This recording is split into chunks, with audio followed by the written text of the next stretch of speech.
Papa San Juan Pablo II.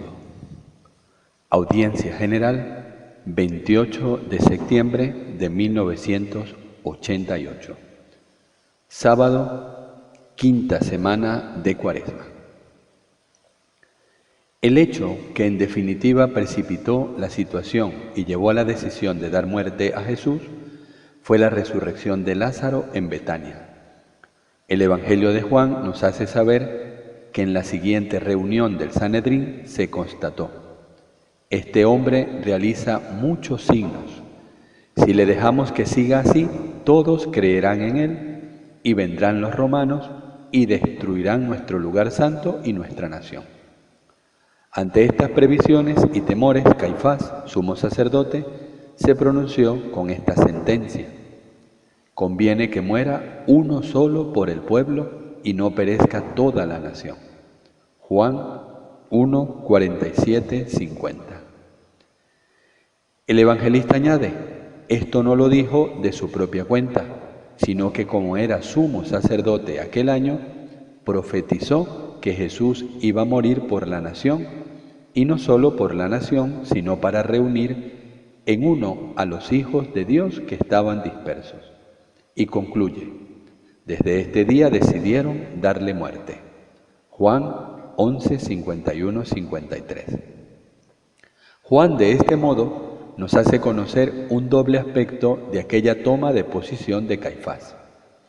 Desde el punto de vista humano, que se podría más precisamente llamar oportunista, era un intento de justificar la decisión de eliminar un hombre al que se consideraba políticamente peligroso, sin preocuparse de su inocencia.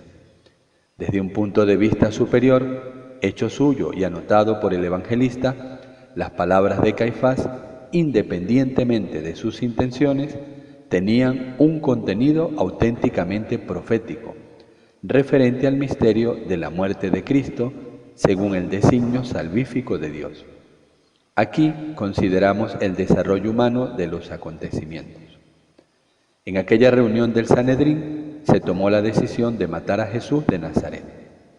Se aprovechó su presencia en Jerusalén durante las fiestas pascuales. Judas, uno de los 12, entregó a Jesús por 30 monedas de plata, indicando el lugar donde se podía arrestar. Una vez preso, Jesús fue conducido ante el Sanedrín. A la pregunta capital del sumo sacerdote: yo te conjuro por el Dios vivo que nos digas si tú eres el Cristo, el Hijo de Dios, Jesús dio una gran respuesta: tú lo has dicho. Mateo 26, 63, 64, Marcos 14, 62, Lucas 22, 70. En esta declaración el Sanedrín vio una blasfemia evidente y sentenció que Jesús era reo de muerte. Marcos 14, 64. El Sanedrín no podía, sin embargo, exigir la condena sin el consenso del procurador romano. Pilato está convencido de que Jesús es inocente y lo hace entender más de una vez. Tras haber opuesto una dudosa resistencia a las precisiones del Sanedrín, cede por fin por temor al riesgo de la desaprobación del César, tanto más cuanto que la multitud asusada por los fautores de la eliminación de Jesús pretende ahora la crucifixión. Crucifícalo.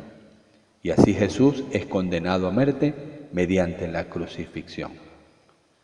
Los hombres indicados nominalmente por los evangelios, al menos en parte, son históricamente los responsables de esta muerte. Lo declara Jesús mismo cuando dice a Pilato durante el proceso: el que me ha entregado a ti tiene mayor pecado. Juan 19, 11. Y en otro lugar: el Hijo del Hombre se va como está escrito de él, pero ay de aquel por quien el Hijo del Hombre es entregado. Más le valdría a ese hombre no haber nacido. Marcos 14, 21, Mateo 26, 24, Lucas 22, 22. Jesús alude a las diversas personas que de distintos modos serán los artífices de su muerte: a Judas, a los representantes del Sanedrín, a Pilato, a los demás. También Simón Pedro, en el discurso que tuvo después de Pentecostés, imputará a los jefes del Sanedrín la muerte de Jesús. Ustedes le mataron clavándole en la cruz por mano de los impíos. Hechos 2:23. Sin embargo, no se puede extender esa imputación más allá del círculo de personas verdaderamente responsables. En un documento del Concilio Vaticano II leemos: aunque las autoridades de los judíos con sus seguidores reclamaron la muerte de Cristo, sin embargo, lo que en su pasión se hizo no puede ser imputado ni indistintamente a todos los judíos que entonces vivían, ni mucho menos a los judíos de hoy. Nostra Aetate número 4. Luego, si se trata de valorar la responsabilidad de las conciencias, no se pueden olvidar las palabras de Cristo en la cruz: Padre, perdónalos porque no saben lo que hacen.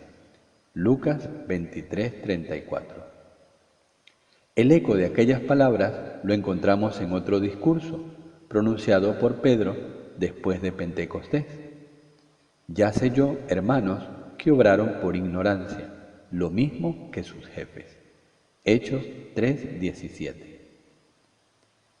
¿Qué sentido de discreción ante el misterio de la conciencia humana, incluso en el caso del delito más grande cometido en la historia, la muerte de Jesús? Siguiendo el ejemplo de Jesús y de Pedro, aunque sea difícil negar la responsabilidad de aquellos hombres que provocaron voluntariamente la muerte de Cristo, también nosotros veremos las cosas a la luz del designio eterno de Dios, que pedía la ofrenda propia de su Hijo predilecto como víctima por los pecados de todos los hombres. En esta perspectiva superior nos damos cuenta que todos, por causa de nuestros pecados, somos responsables de la muerte de Cristo en la cruz.